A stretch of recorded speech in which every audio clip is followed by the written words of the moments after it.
But I was a lot of a party boy, right? So I was always out drinking or always out in the clubs and running amok. And but you had a business that allowed you to do that. You set up the systems and the processes. Cash flow is king. In a way where the business could run itself. And that was probably one of the best things that you did at an early age. You were an entrepreneur from the very start. Yeah. And you were able to have a business that you're able to, generate revenue and profit with minimal touch points from you. So it gave you an opportunity to have a lot of fun. I still remember you querying some of my withdrawals and absolutely. You're like, what's this? What's that? I remember that. One of the good things about you is you always found a way to make it work. Yeah. I would be probably on the ultra conservative side and would want to have, more than enough money being saved up. And I know that you would pay the deposit.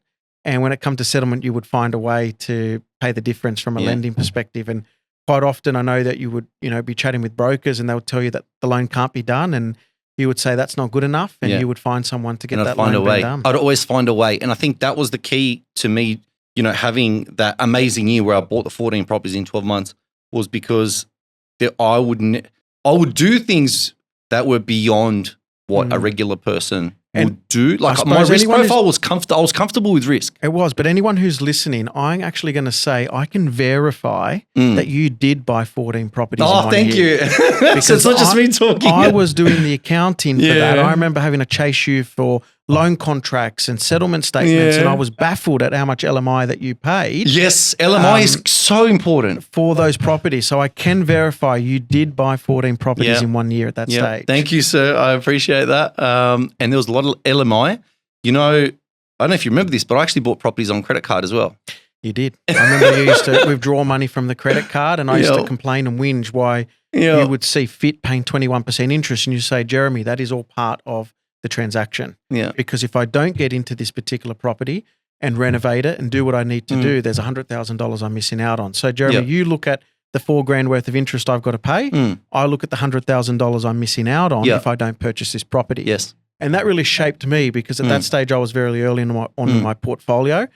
Enough to know that I'm not going to go down the aggressive path of borrowing from my credit card, but enough to understand that, hey, sometimes there is a cost of not buying as opposed to purchasing. Yeah. So I being the risk taker, I would rather be in than out. At the end of the day, I started with nothing. We leave this earth with nothing. You got to have a crack, right? And we all just have different profiles, and it's all based on our upbringing. My upbringing was a little bit crazy, hence why I'm a little bit, tolerant of risk. And you've seen my driving as well, right? So anyway, going back to that, you would come to do MIAB at my house. I remember opening the door, and I'd been out all night partying, right? And this happened more than one occasion. This happened many occasions. And I'd be out all night partying, and I'd open the door, and you'd be out there, you'd be in there working, and I'd just fall asleep on the couch during the day. And that was the amazing part about setting up my business, that I had the ability to do that. You did. But I was partying a little bit too much. I think it was like 5 nights a week at one point.